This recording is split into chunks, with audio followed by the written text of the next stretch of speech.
आम्ही सुद्धा शपथ घेताना आम्ही काम करू without any fear and favour. कुणाला न घाबरता आम्ही निर्णय घेऊ, कुणाला फेवर करणार नाही, अशी शपथ आम्ही सगळे मंत्रिमंडळाने घेतलेली आहे. आता ही जी आहे ही एक सूचना आहे, नोटीस आहे. याचं रूपांतर नंतर होणार आहे. 16 फेब्रुवारीपर्यंत जे आहे त्याच्यावर हरकती मागवण्यात आलेल्या आहेत. महाराष्ट्रातील ओबीसी समाजाच्या आणि इतर समाजाचे जे वकील असतील, सुशिक्षित असतील, त्यांनी या सगळ्याचा अभ्यास करून या अशा प्रकारच्या हरकती ह्या ताबडतोब पाठवण्यासाठी प्रयत्न करावेत. लाखोच्या संख्येने हरकती सरकारकडे पाठवून द्यावं. ओबीसी समाजाच्या सर्व कार्यकर्त्यांनी सुद्धा या हरकती अशा प्रमाणे पाठवाव्यात की जेणेकरून सरकारला सुद्धा लक्षात येईल की याची एक दुसरी सुद्धा बाजू आहे आणि दुसरं सुद्धा काही लोकांचं मत आहे. माझी विनंती आहे त्या सगळ्यांना की नुसतं जे आहे एकमेकावर ढकलून किंवा चर्चा करून होणार नाही, तर प्रत्यक्ष कृती करावी लागेल. तुम्हाला याच्यावर हरकती घ्याव्या लागतील आणि आम्ही त्या हरकती आमच्या समता परिषदेच्या याच्यामध्ये तर त्याबद्दल आम्ही निश्चितपणे विचार करून योग्य प्रकारेच्या पुढची आम्ही कारवाई करू. एक आहे माझं स्वतःचं मत असं आहे की हे सगळे सोयरे जे आहे हे कायद्याच्या कसोटीवर अजिबात टिकणार नाही, असं माझं मत आहे. यामध्ये मराठा समाजाला सुद्धा मला त्यांच्या निदर्शनास आणून द्यायचं आहे.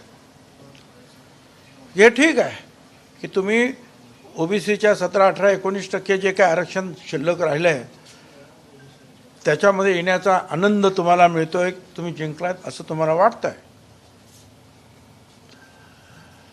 पण तुम्ही दुसरी एक बाजू लक्षात घ्या. या 17% आता जवळजवळ 80-85% लोक येतील. म्हणजे शेड्यूल कास्ट, शेड्यूल ट्राईब तर वेगळे आहेत, पण हे 54% आणि तुम्ही 20% जरी म्हटला तरी ते 75%. हे सगळे जे आहेत एकाच ठिकाणी येतील.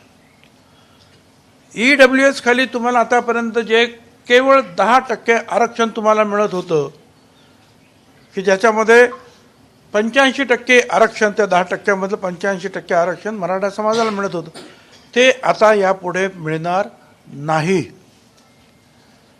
ओपनमध्ये जे उरलेले 40% होतं त्याच्यामध्ये तुम्हाला परत आरक्षण मिळत होतं, ते सुद्धा तुम्हाला आता मिळणार नाही. म्हणजे एकूण 50% तुम्ही खेळत होता. 10% EWS आणि उरलेले 40%, या 50% तुम्हाला संधी होती. ती संधी गमावून तुम्ही, आणि तिथे दुसरं कोणच नाही आहेत, त्या 50% शेड्यूल कास्ट नाही, शेड्यूल ट्राईब नाही, ओबीसी नाही, जवळजवळ 74% समाज हा तिथे नाहीच. त्या 50% फक्त मोठा मराठा समाज, 2-3% असलेला ब्राह्मण समाज आणि लहान लहान समाज, एखादा जैन वगैरे असे काय असेल तर, ह्या सगळ्यांवर आता पाणी सोडावं लागेल. आणि 17% असलेलं जे शिल्लक आहे त्या 374 जातींबरोबर जे आहे तुम्हाला झगडावं लागेल. त्यामुळे ठीक आहे, ओबीसीचं आरक्षण त्याला धक्का लागणार नाही असं म्हणत बॅकडोर एंट्रीनं जे आहे तुम्ही प्रयत्न करतात, येतात, पण त्याच्यामुळे तुम्ही 50% जे तुमची संधी होती ती तुम्ही गमावून बसता. हे सुद्धा तुम्हाला विसरता येणार नाही. अनेक गोष्टी त्याच्यामध्ये आहे. जात ही जन्माने येते, ते एखाद्याच्या शपथपत्राने येते का? किंवा एखाद्याच्या ॲफिडेव्हिटने ते जात बदलता येते. जात मुळात जन्मानं माणसाला मिळत असते. म्हणून असं जर कोणी म्हणत असेल की आम्ही 100 रुपयाचं पत्र देऊ किंवा असंच पत्र देऊ आणि आमची जात झाली, अजिबात हे होणार नाही. हे कायद्याच्या विरुद्ध होईल.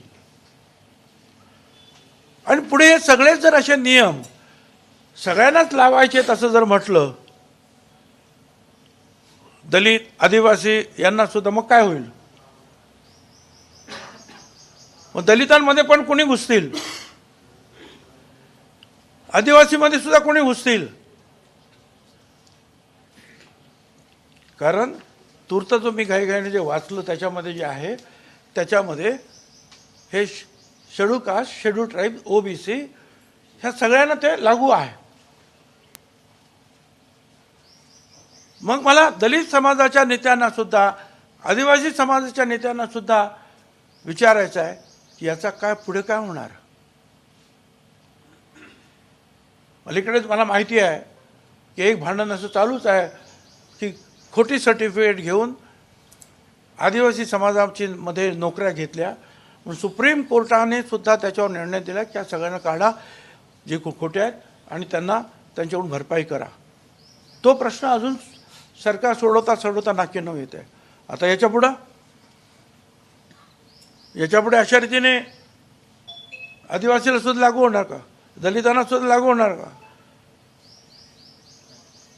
म्हणजे सगळं काही ओपनच करून टाकलं. कोणी पण या, एक ॲफिडेव्हिट करा, एक पत्र द्या, काहीतरी झालं.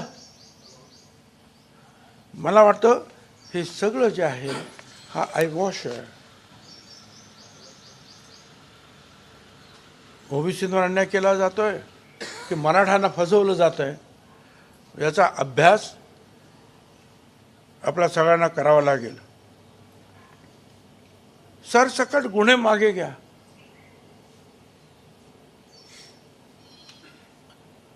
ज्यांची घरं दारं जाळली त्यांच्यावरचे गुन्हे मागे घ्या. ज्या पोलिसांवर हल्ले केले, जखमी केले, त्यांचे गुन्हे असेच मागे घ्या.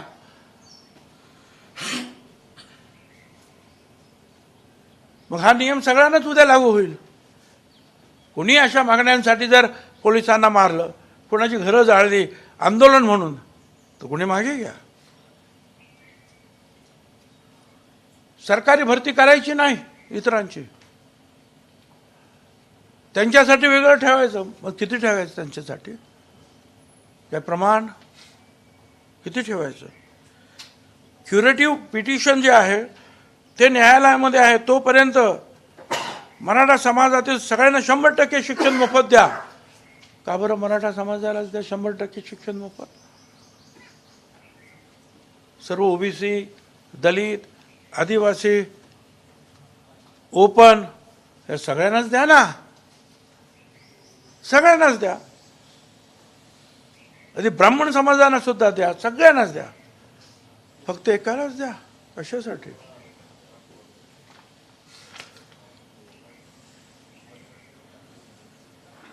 या संदर्भामध्ये मी उद्या 5 वाजता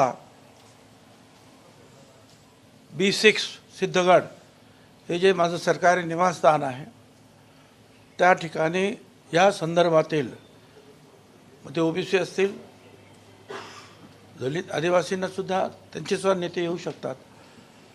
पण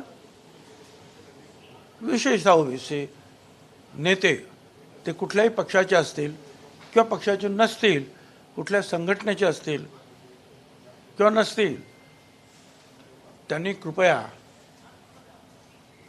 पक्षाचा किंवा इतर संघटनेचा अभिनिवेश सोडून या कामासाठी कृपया उद्या 5 वाजता B6 सिद्धगड बंगला जो आहे त्याच्यावर यावं.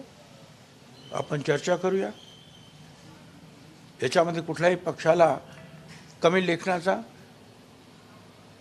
जास्त लेखण्याचा असा प्रयत्न नाही. केवळ ओबीसी आणि ओबीसी या विषयावर आणि ह्या सगळे जे काही चाललेलं आहे याच्यावर पुढची काय कारवाई आपण करायची, काय स्टेप्स घ्यायचे आहे, काय वकिलांशी आम्ही अजूनही चर्चा करणार आहोत. आणि त्या संदर्भामध्ये मग आम्ही जो आहे उद्या एकत्रित बसून पुढचा निर्णय घेऊ. या संदर्भात कोर्टात लढाई लढण्याची काही आपली तयारी आहे? कोर्टात ज्या वेळेला हरकती वगैरे आपण देऊ त्याच्यानंतर सुद्धा अशा प्रकारचा जर हे नोटिफिकेशन जर झालं, हा ड्राफ्ट आहे, हा अध्यादेश तर नाहीच, हा नोटिफिकेशनचा एक मसुदा आहे. अध्यादेश ह्या कसला अध्यादेश? हा अध्यादेश नाही, हा नोटिफिकेशनचा एक मसुदा आहे. तो मसुदा 16 तारखेपर्यंत आपण सगळ्यांनी, बरोबर आहे की चूक आहे, जे काय म्हणायचं तुम्हाला चुकीचं असेल, ऑब्जेक्शन्स विशेषतः त्याच्यावर घेता येणार, त्याच्यानंतर मग शासन ठरवतं. ते जर ठरलं त्याच्यानंतर मग कोर्टात जाता येईल. तोपर्यंत आमचा अभ्यास सुरू राहील. पण ज्या पद्धतीचं हे सगळं आंदोलन उभं राहिलं आणि तुम्ही जसं म्हटलात की शपथविधीच्या वेळेला आपण अशा पद्धतीची शपथ घेत असतो की कोणालाही फेवर केलं जाणार नाही, काही नाही, मग आपली याच्याबद्दल नाराजी आहे का की मुख्यमंत्र्यांनी किंवा सरकारने ज्या पद्धतीनं घाईघाई? आमची नाराजगी जी आहे, मी आत्ताच काय मी माझ्या रॅलीजमध्ये सुद्धा मी बोलून दाखवतो. अशा रीतीने कुणाचे ठीक आहे, उद्या आणखीन कोणतरी असे लाखो लोक घेऊन येतील, मग आपण काय ते बदलणार का? उद्या लाखो लोक घेऊन येतील, सांग आम्हाला दलितांमध्येच घ्या, आम्हाला आदिवासीमध्येच घ्या, आपण करणार का? हे सगळं जे झालेलं आहे, मराठा समाजातील सुद्धा जे विचारवंत आहेत, जे नेते आहेत, त्यांनी या सगळ्या गोष्टीचा विचार करावा की आपण या आरक्षणाच्या बाबतीमध्ये एका समुद्रात पोहत होतो. हे मराठे सगळे, मराठा समाज म्हणजे 50% तो आता एका विहिरीमध्ये या 17% बरोबर पोहण्यासाठी येतो आहे. धन्यवाद. आगामी निवडणुकीमध्ये महायुतीला फायदा होईल असं.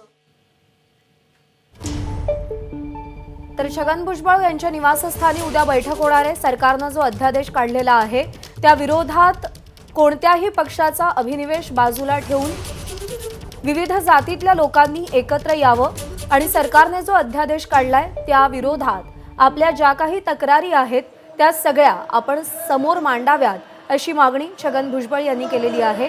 सरकारनं मराठा समाजासाठी जो अध्यादेश काढलेला आहे त्याला छगन भुजबळ सध्या कडाडून विरोध करताना दिसतात. हा केवळ मसुदा आहे, अध्यादेश नाही असंही भुजबळ म्हणतात. उद्या संध्याकाळी छगन भुजबळ यांच्या निवासस्थानी बैठक आयोजित करण्यात आलेली आहे सिद्धगड इथे आणि त्या बैठकीमध्ये अनेक मुद्द्यांवरती तपशीलवार चर्चा होणार असून सध्या जो अध्यादेश सरकारनं काढलाय त्या विरोधात ज्या काही हरकती आहेत त्या आपण समोर मांडायला हव्यात असं छगन भुजबळ म्हणालेले आहेत.